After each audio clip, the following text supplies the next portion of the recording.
Hello everyone, welcome to Clean Copper Talks. So recently there's a lot of buzz, a lot of talks about cloud seeding, an artificial method of rainfall. Why? Because recently Delhi government had organized a cloud seeding to get rainfall over the city. So in this video we will know the complete aspects of cloud seeding technically.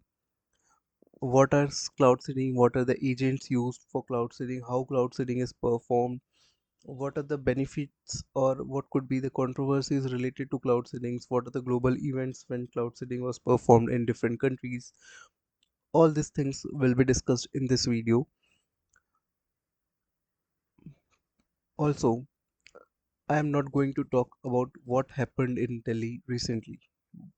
So if you want to know that what was the result or what were the reasons behind what happened in Delhi's cloud seeding, please leave this video. This is not what you are searching for, but this is a pure technical aspects of cloud seeding that will be discussed in this video. So if you want to know the technical aspects, please stay till last.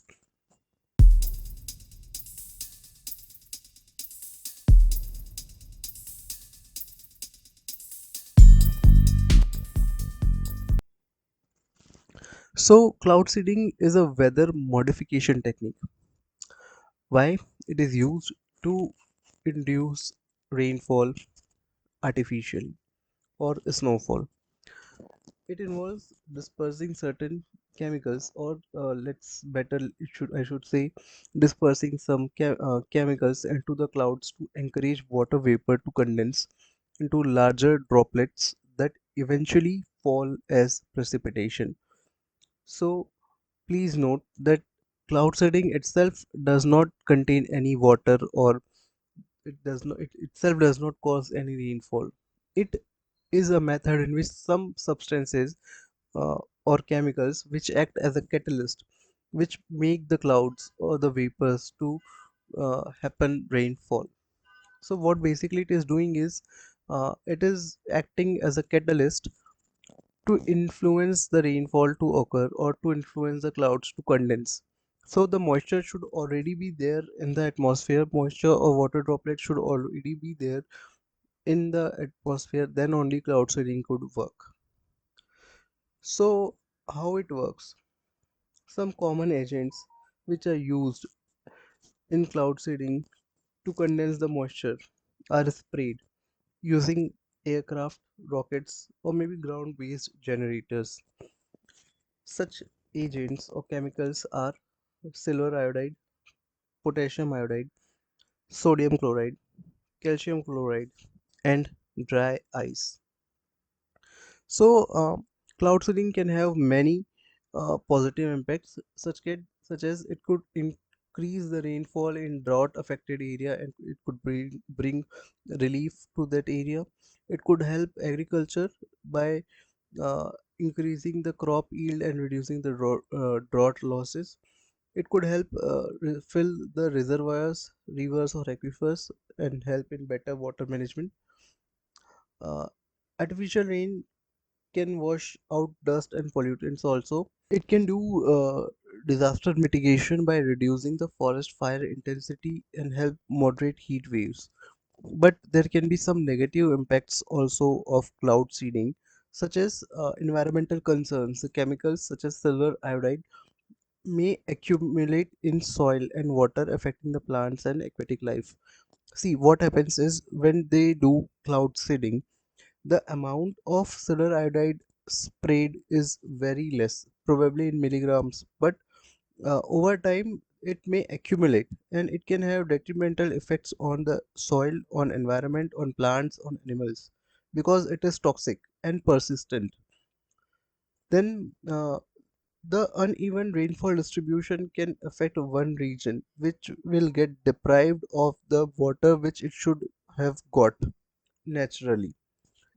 Then another negative impact can be there can be unintentional flooding or hail in the region which was not naturally supposed to get such unintentional flooding.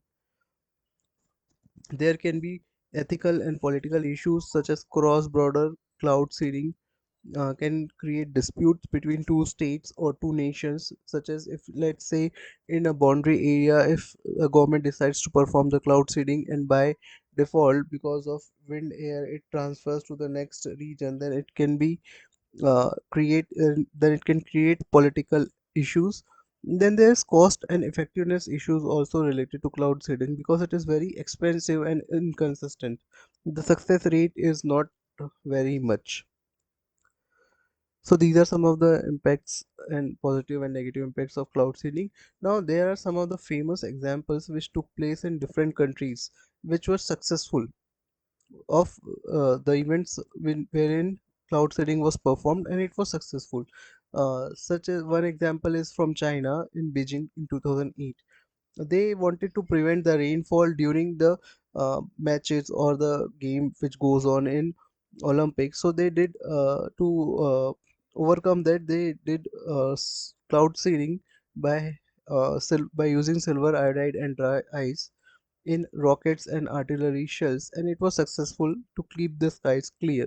Then in UAE, there was a national cloud seeding program which increased the rainfall in desert areas. They used NaCl, KCl, which are crystal salts, and it was done with the help of aircraft and flare systems. But with hundreds of years, it was continued and it could increase the rainfall measurably. Then in USA, Colorado, they used cloud seeding to enhance the snowpack for water supply using silver iodide and liquid propane, and it could increase 5 to 15% in snowfall. Then in India, in Maharashtra and Karnataka, there were drought scenarios, and government used cloud seeding to mitigate drought conditions. And in that case, they also used silver iodide, sodium chloride, and silver iodide in aircraft. And this was conducted by IITM Pune, and it had a mixed results. That means in some areas it was successful, and in some areas it was not. Then in Thailand, uh, they used cloud seeding to aid farmers and increase rainfall, and it is still ongoing since 1955. Then in Australia, they used uh, cloud seeding to improve rainfall and hydropower generation using silver iodide. Aircraft and ground burners were used, and it increased the rainfall uh, considerably. But there are certain controversies in which cloud seeding was not successful, and one such case is from Henan, China in 1974. Why? Because it caused unintended heavy rainfall and floods and crop loss in uh, areas adjacent to the. Then there was in Moscow, Russia in 2009. They did cloud seeding to prevent the uh, weather condition in a city, but it led to major flooding in adjacent rural areas.